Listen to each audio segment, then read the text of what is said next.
ITC docket number? EUC's about to get banned? Let's go!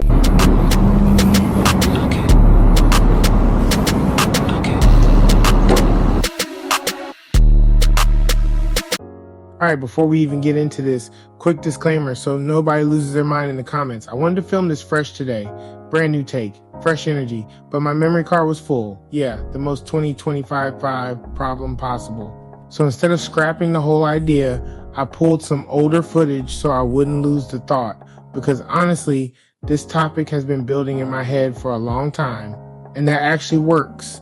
Because what I'm about to talk about isn't something I just thought of yesterday. It's something I've been watching. Something I've been noticing. Something that at a certain point just stopped adding up. Now, before anybody starts warming up their keyboard, relax. I'm not saying I have secret documents. I'm not saying I cracked some hidden code. I'm not saying I live in a basement with red string on the wall. I'm just saying some stuff don't add up. And when stuff doesn't add up, my brain doesn't go, nah, ignore it. My brain goes, hold on, let me sit down for this. Because patterns don't lie. People lie, marketing lies, hype lies. Patterns don't.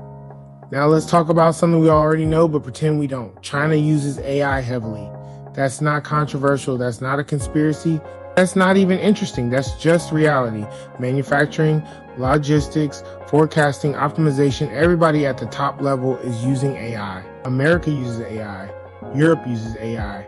Big corporations use AI. So let's get that out of the way right now. This is not a China bad conversation. This is a humans predictable conversation.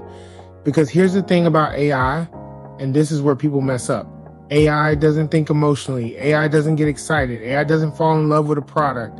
AI looks at humans like a spreadsheet. AI doesn't say, wow, they really love this. AI says when X happens, they spend Y. That's it. And if you don't think that's powerful, you're underestimating it. Because humans, we think we're special. AI is like, oh, you're consistent. Especially Americans. And before anybody gets offended, relax. I'm American. I know us.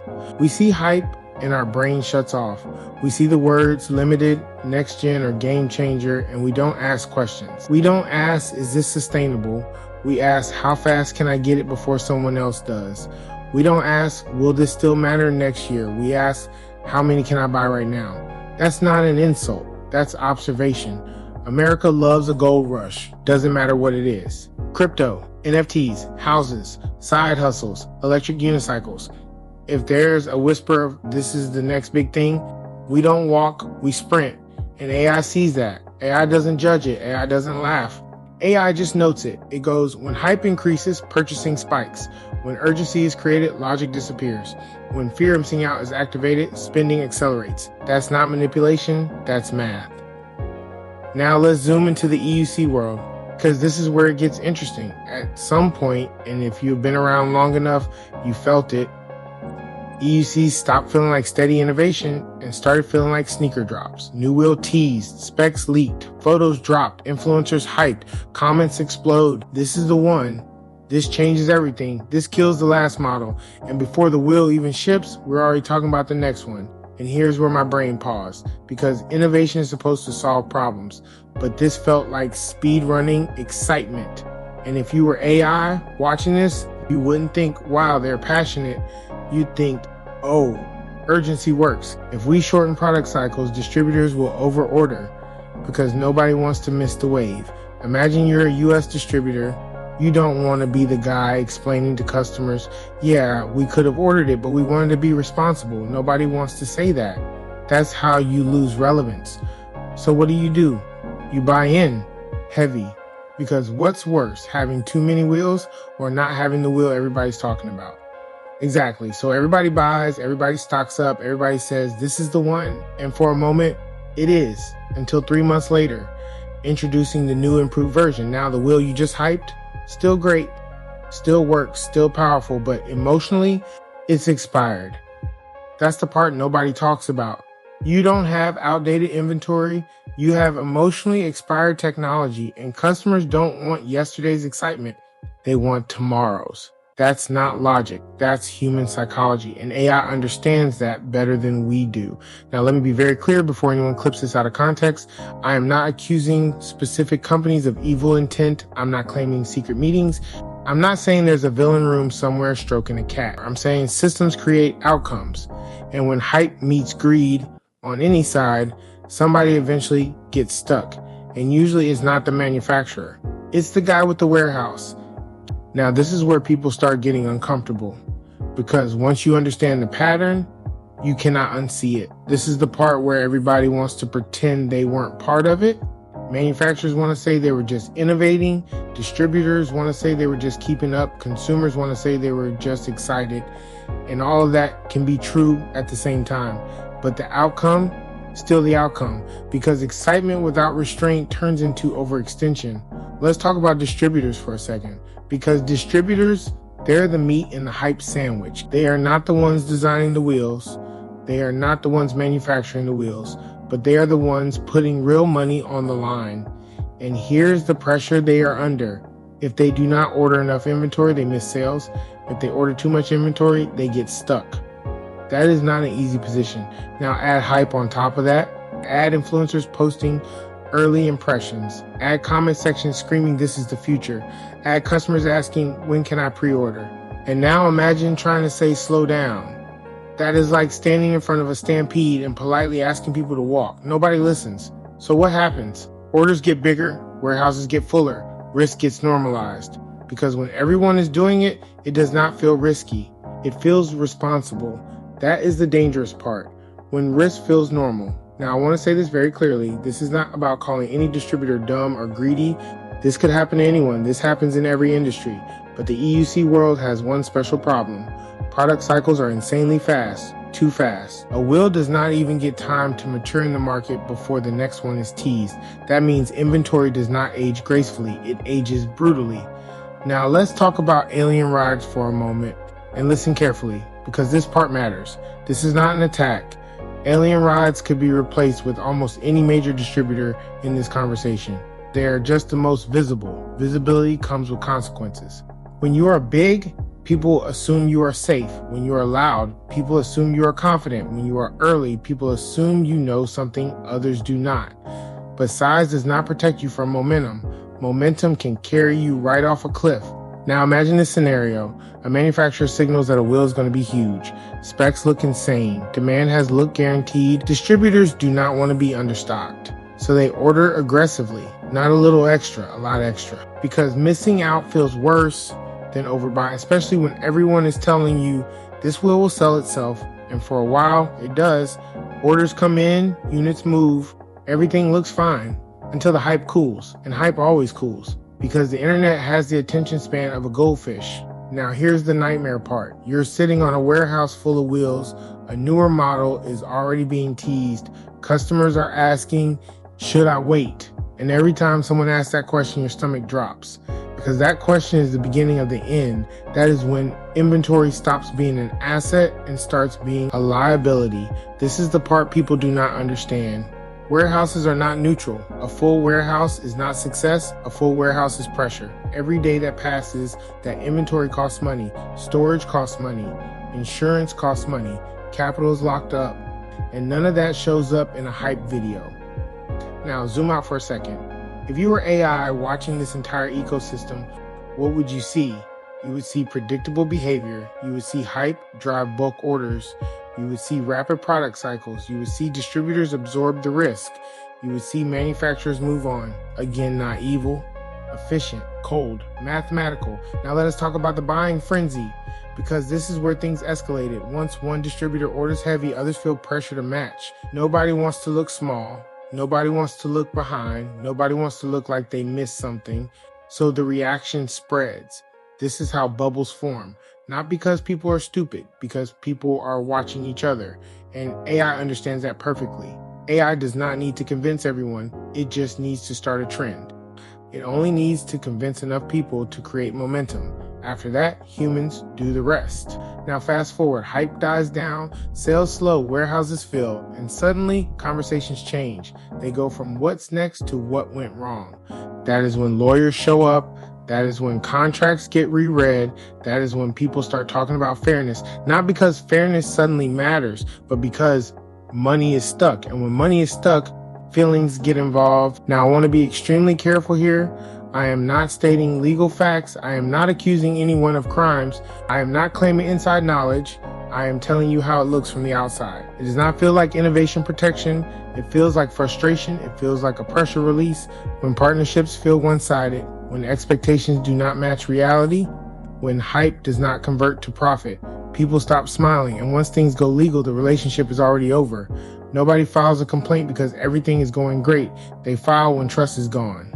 And that is the pattern, not just in EUCs, in business everywhere. When the gold rush ends, people look for someone to blame. And usually, it's the person who is farthest away, the person overseas, the person you cannot pressure directly. That is human nature. Now here's the uncomfortable truth. Nobody forced anyone to overbuy. Nobody forced anyone to chase hype. Nobody forced anyone to believe the next will would fix everything. But systems reward speed, not caution. And AI amplifies that. Because AI doesn't care who loses. AI cares what works, and what works is urgency, what works is scarcity, what works is constant novelty. And until humans slow down, the cycle keeps repeating over and over. Now, this is the part where I need you to listen carefully, because this is where people misunderstand intent. I am not going down a rabbit hole. I am not making wild claims. I am not saying things were planned. I am talking about stress tests.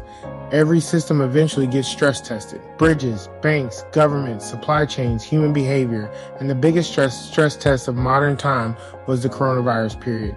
Now, I'm not saying it was intentional. I'm not saying it was engineered. I am not saying there was some master plan. What I am saying is this: when pressure hits humanity at scale, patterns become impossible to ignore, fear spikes, uncertainty spikes, control feels lost, and humans react the same way every time. We hoard, we rush, we panic buy, we look for certainty. That is not political.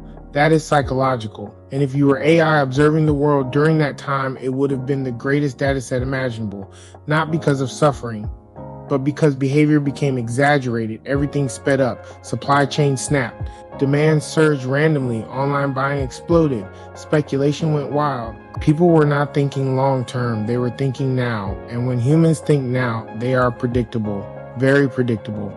So what did the world learn from that period? Not morally, strategically. They learned crisis accelerates consumption. They learned fear overrides patience. They learned urgency breaks logic. Again, not evil, observable. Now bring that mindset back into the EUC world, because even after the lockdowns ended, the behavior stayed.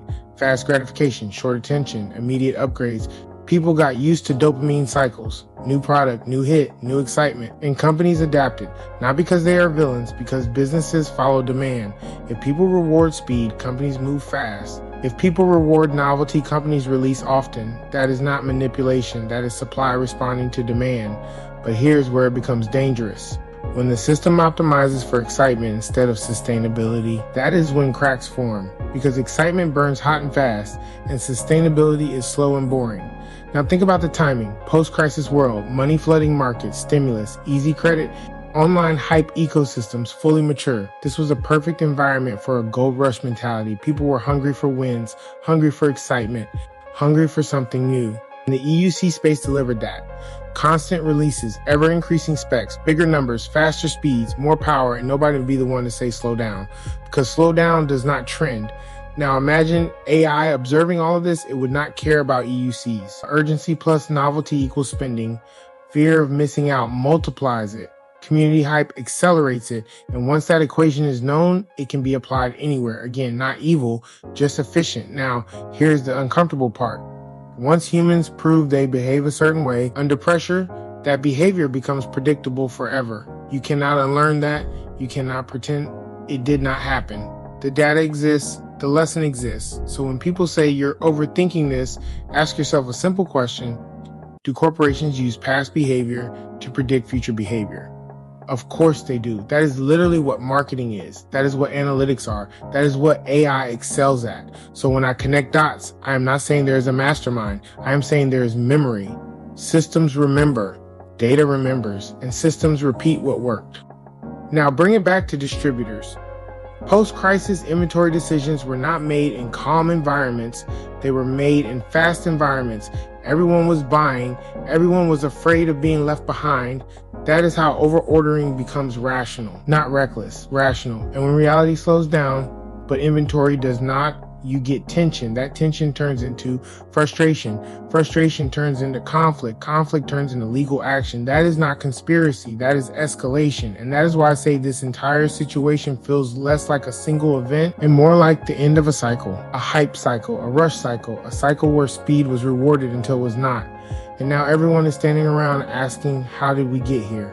The answer is slowly. One decision at a time, one pre-order at a time, one new model at a time, until suddenly it was all at once. So now that we have walked through all of this, the only real question left is what do we do with it? Because this is not about picking sides. This is not about villains and victims. This is not about who is right and who is wrong. This is about awareness. Every part of the system played a role. Manufacturers chased speed, distributors chased relevance, consumers chased excitement, and the system rewarded all of it until it did not. That is how cycles work. No one decision broke the system. Thousands of reasonable decisions stacked on top of each other did. And once momentum takes over, logic becomes optional. Now here's the part that matters most. Responsibility is shared. Manufacturers cannot release endlessly without consequences. Distributors cannot overextend forever. Consumers cannot demand constant novelty without paying the price. And that price is instability. This is not a lecture, this is a mirror. Because if nothing changes, this cycle repeats. New hype, new rush, new overordering, new disappointment. Different names, same pattern. So what does slowing down look like? It looks like fewer releases done better. It looks like longer product life cycles. It looks like distributors ordering smarter, not louder. It looks like consumers rewarding quality, not just numbers. And yes, that means patience, which I know is not popular. But patience is how sustainability is built. Now, let me say something important. This industry does not need to collapse. It needs to mature. EUCs are incredible machines. The community is passionate. The innovation is real. But innovation without discipline burns itself out. And discipline starts with honesty. Honesty about demand, honesty about risk, honesty about how hype affects behavior. This is not about stopping progress. It is about steering it. Now, to the manufacturers watching, understand this. If your success depends on constant urgency, you're building on sand. Trust lasts longer than hype. And trust is built by consistency, not surprises. Distributors. Bigger orders do not equal smarter business. Visibility does not protect you from momentum. Asking hard questions early is cheaper than calling lawyers later. And to consumers, including myself, we have power too. Every pre-order is a vote. Every hype comment is reinforcement. Every impulse buy shapes the market. If we want better behavior, we have to reward better behavior. Now, here's my final thought. I do not think this situation came from malice. I think it came from acceleration. The world sped up. Technology sped up. Expectations sped up. AI adjusted. We did not. So this is not a warning. It is an invitation to slow the cycle, to think one step further, to ask better questions because the next gold rush is already forming. The only question is whether we run blindly again or walk in with our eyes open. That is it. That is the whole point. Thanks for watching.